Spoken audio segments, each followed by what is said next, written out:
అందరికీ నమస్కారం. ఈరోజు ఎడిటోరియల్ బీజేపీ ఢిల్లీలో కొత్త ఆరంభం అంటూ ఆంధ్రజ్యోతిలో రావటం జరిగింది. ఇది రీసెంట్గా ఢిల్లీలో జరిగిన ఎలక్షన్స్ గురించి, అక్కడ అనూహ్యంగా గెలవటం, అక్కడ అనూహ్యంగా రేఖా గుప్తా గారిని ముఖ్యమంత్రి చేయటం గురించి విశ్లేషిస్తూ రాసినటువంటి ఎడిటోరియల్. ఇక ఎడిటోరియల్లోకి వెళ్తే, 3 సార్లు కౌన్సిలర్గా పనిచేసి తొలిసారి ఎమ్మెల్యే అయిన ఒక మహిళ నేరుగా ముఖ్యమంత్రి పీఠాన్ని అధిష్ఠించడం విశేషమే. దేశ రాజధాని నగరాన్ని స్వాధీనం చేసుకోవడానికి ఓ యుద్ధమే చేసిన భారతీయ జనతా పార్టీ ఆ విలువైన స్థానాన్ని రాజకీయాల్లో కాకలు తేరిన పురుష పుంగవులకు కాకుండా అక్షరాలు దిద్దుతున్న రేఖా గుప్తకు అప్పగించడం విచిత్రమే. ముఖ్యమంత్రుల ఎంపికలో కొత్తదనాన్ని చూపుతూ వస్తున్న బీజేపీ ఆప్ అధినేతనే ఓడించిన మాజీ ముఖ్యమంత్రి తనయుడి సైతం పక్కన పెట్టింది. ముమ్మారు నెగ్గిన వ్యక్తిని స్పీకర్ పదవిలో కూర్చోబెట్టింది. బీజేపీకి ఉన్న 14 మంది ముఖ్యమంత్రుల్లో ఏకైక మహిళ రేఖ. పరివార్ మూలాలతో ఢిల్లీ యూనివర్సిటీ విద్యార్థి సంఘం నాయకురాలుగా ఎదిగి వచ్చిన ఆమె సమర్థత విషయంలో అనుమానాలు లేకున్నా పాలనా అనుభవం లేని మాట మాత్రం నిజం. ఢిల్లీ ఓటర్లలో మహిళలు ఎక్కువ. బీజేపీ ఓటర్లను పైచేయి వారిదే కనుక రేఖను సీఎం చేశారని ఓ విశ్లేషణ. ఆర్థికంగా వెన్నుదన్నుగా ఉన్న వ్యాపార వర్గాన్ని సంతృప్తిపరిచే ఉద్దేశమూ ఉన్నదట.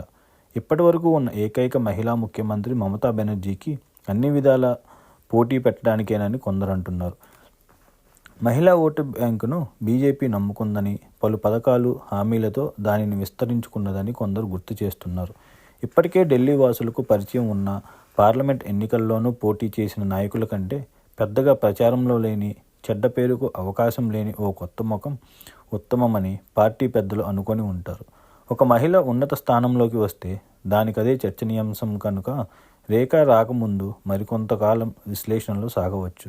అన్ని సామాజిక వర్గాలకు సముచిత ప్రాధాన్యంతో మంత్రివర్గం ఏర్పాటు, ఆయుష్మాన్ భారత్లోకి ఢిల్లీని తీసుకురావటం ఇత్యాది నిర్ణయాలతో రేఖా పాలన మొదలైంది. ఆప్ సుదీర్ఘ పాలన మీద విరక్తి చెందారో, ఆ పార్టీకి ఉన్నంతకాలం బీజేపీతో నిత్య ఘర్షణల వల్ల తమకు అన్యాయం జరుగుతుందనుకున్నారో తెలియదు కానీ ఊహించినంత ఘనంగా బీజేపీకి ఢిల్లీ ప్రజలు అధికారం కట్టబెట్టారు. కేజ్రీవాల్ నిర్ణయాలకు లెఫ్టినెంట్ గవర్నర్ మోకాలడ్డటం, సీఎంగా ఉంటూ కూడా ఆయన దీక్షలు, ధర్నాలు చేయటం, ఎల్జీ అధికారులు పరిధులు, పరిమితుల మీద న్యాయస్థానాల్లో సుదీర్ఘ పోరాటాలు సాగటం ఢిల్లీ వాసులకు విరక్తి కలిగించి ఉంటాయి. సుప్రీంకోర్టు పలుమార్లు జోక్యం చేసుకున్న, ఇద్దరి మధ్య హద్దులు గీసినా తెగని ఆ పంచాయతీ చూసి డబుల్ ఇంజిన్ సర్కార్ పరిష్కారమని అనుకుని ఉంటారు. ఇకపై ఏ సమస్య ఉండదు. ఎవరి అధికారాలు ఏమిటో ఎవరూ చెప్పనక్కర్లేదు. ఒకరి మీద ఒకరు దుమ్మెత్తి పోసుకోవటాలు ఉండవు. ఎవరి మాట వినాలో, ఎవరి ఆదేశాలు బేఖాతారు చేయాలో తెలియని గందరగోళ స్థితిలో అధికారులు సైతం ఉండరు. పాలనకు, ప్రభుత్వానికి సంబంధించి కింద నుంచి పై వరకు సమస్త వ్యవస్థలు బీజేపీ చేతుల్లోకి వచ్చేసినందున ఏలుబడి సవ్యంగా నల్లేరు మీద నడకవుతుందని ఆశించాలి. అధిష్టానం ఆశీస్సులు దండిగా ఉన్న కొత్త ముఖ్యమంత్రి వారి ఆదేశాలకు అనుగుణంగా నడుచుకుంటూ రాజ్యం చేయవచ్చు. తమ పార్టీ ప్రభుత్వాలే ఉన్న హర్యానా, యూపీల సహాయ సహకారాలను కూడా పొందవచ్చు. కేజ్రీవాల్ను కూల్చడం ఇప్పుడు కాకుంటే ఇప్పట్లో కాదన్న రీతిలో బీజేపీ ఎన్నికల యుద్ధం చేసింది. ఆయనను అవినీతిపరుడుగా చిత్రించేందుకు వ్యవస్థలన్నింటినీ దింపి జైలుకు సైతం పంపింది.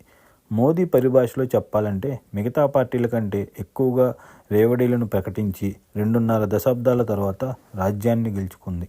ఆప్ ఆరంభించిన పథకాలన్నింటినీ ఏ లోటుపాట్లు లేకుండా కొనసాగించడంతో పాటు భారీ నగదు బదిలీతో సహా అన్ని ఎన్నికల హామీలను అమలు చేయటం కొత్త ప్రభుత్వం విధి.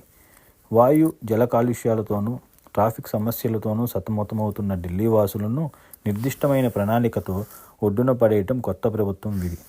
సభలో 3/2 వంతుల సంఖ్యాబలం ఉన్న కొత్త ముఖ్యమంత్రి ఢిల్లీని ఎక్కడికో తీసుకుపోతానని, ఏదేదో చేస్తానని చెప్పడం వల్ల ప్రయోజనం లేదు. వీధి పోరాటాల్లో ఆరితేరిన ఆ ప్రభుత్వాన్ని కనిపెడుతూనే ఉంటుందని, ప్రశ్నిస్తూనే ఉంటుందని రేఖా గుప్తా గుర్తుపెట్టుకోవాలి.